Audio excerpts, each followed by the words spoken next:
Good morning. इस video में हम 2.2 का पहला प्रश्न देखेंगे। पहला प्रश्न बच्चों, आकृति में y का मान आपको 108 अंश तथा x का मान आपको 71 अंश दिया है। y का और x का मान दिया है, तो आपसे पूछा है कि क्या रेखा m तथा रेखा n समांतर होगी। यदि समांतर होगी तो कारण लिखना है।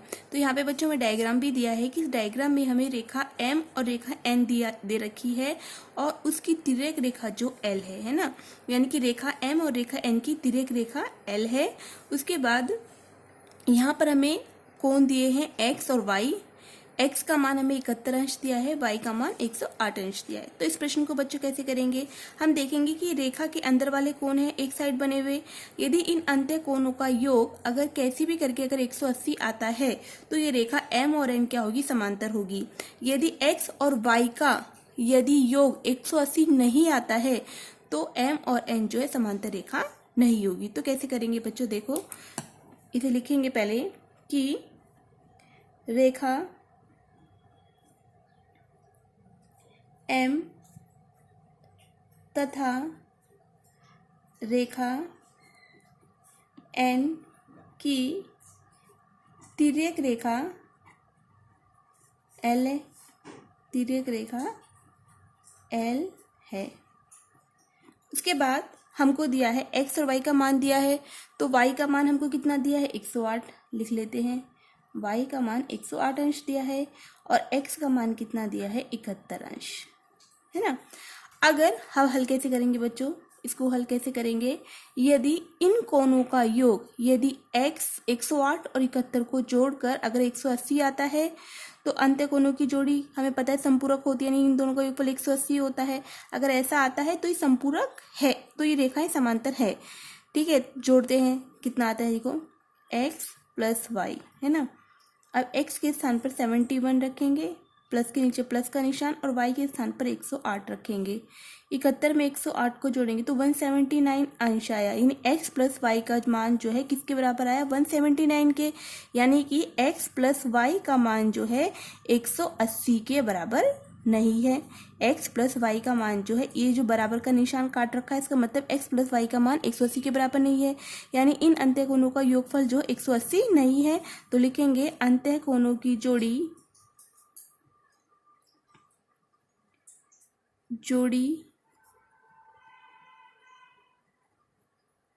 के कोण संपूरक नहीं है, संपूरक नहीं है मतलब 180 नहीं है, इसलिए रेखा m और n जो है समांतर रेखा नहीं है। इसलिए रेखा m तथा रेखा n समांतर नहीं है।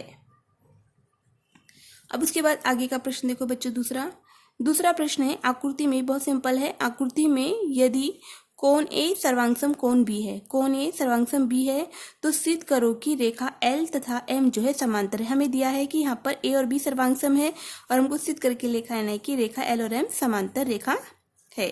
तो यहाँ पर हम देखते हैं कि रेखा L तथा M की तिर्यक रेखा कौन है, N है। उसके बाद हमें ये वाला कोण दिया है A और ये वाला कोण दिया क्या है, B दिया है, और हमको सिद्ध करके लेके आना है कि L और M समांतर है। तो पहले लिख लेते हैं कि रेखा L तथा रेखा M की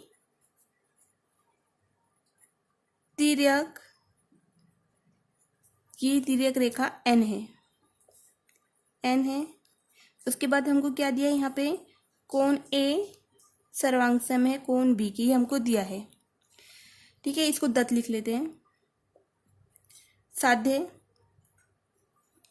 क्या करना है, रेखा L और जो M जो है समांतर है, तो लिख लेते हैं रेखा L समांतर है रेखा M के। हल कैसे करेंगे, अब इसको हम मान लेंगे ये वाला कोण जो है C है। ठीक है, हल करने के लिए हमने वाला कोण मान लिया C।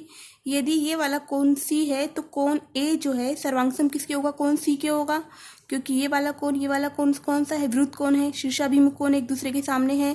तो कोण A सर्वांगसम होगा कोण सी के, कारण लिखोगे शीर्षाभिमुख कोण, शीर्षाभिमुख कोण, ठीक है। कोण ए सर्वांगसम कोण सी के, और हमको क्या दिया है, हमको ऊपर दिया है ये कोण ए सर्वांगसम है कोण बी के, ये हमको क्या है दत्त है दिया है। यदि कोण ए सर्वांगसम कोण सी के, कोण ए सर्वांगसम कोण बी के, इसको मान लेते हैं समीकरण 1 समीकरण 2। ये भी कोण ए का मान यहाँ पर सी है और यहाँ पर कोण ए का मान बी है, इसका मतलब कोण बी सर्वांगसम किसके होगा, सी के। तो लिख लेंगे समीकरण 1 व 2 से, समीकरण 1 व 2 से कोण बी सर्वांगसम होगा कोण सी के, कोण बी सर्वांगसम होगा कोण सी के। यदि कोण बी सर्वांगसम कोण सी होगा तो हम देख रहे हैं कि ये वाले कोण जो कौन से हैं, संगत कोण कसौटी से हमारा सिद्ध हो गया कि रेखा एल जो है रेखा एम की क्या है, समांतर रेखा है। तो लिखेंगे रेखा एल जो है समांतर होगा रेखा एम के, कारण लिखोगे ये कौन सी कसौटी लग रही है यहाँ पर, संगत कोण कसौटी, संगत कोण कसौटी। इसके बाद हम आगे का प्रश्न अगले वीडियो में देखेंगे।